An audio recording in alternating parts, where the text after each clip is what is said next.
We've let our stick set up and dry in here, so we want to drill our hole now for our string.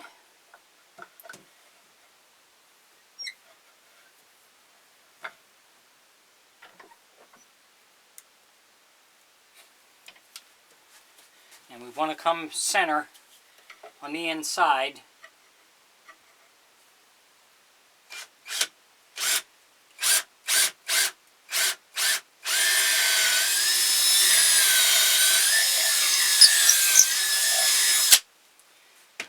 See where we stand.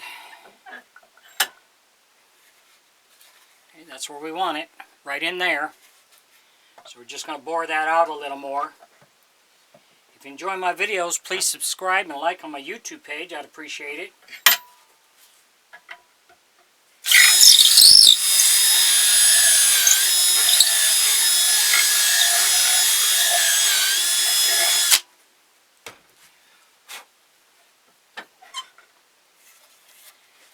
Okay, we got that bored out pretty good. You can see in there.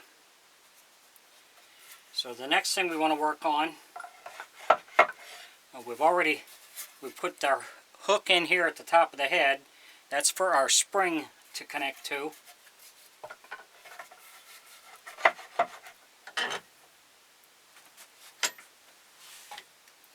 So now we got to work on our mouth. I made a mark in here. That's where our eye hook will go. That will connect to our spring. We've got to cut this off and this off here so we can get the right depth of what we need. So we'll cut these off and then we'll be back with the next step. Thanks for watching.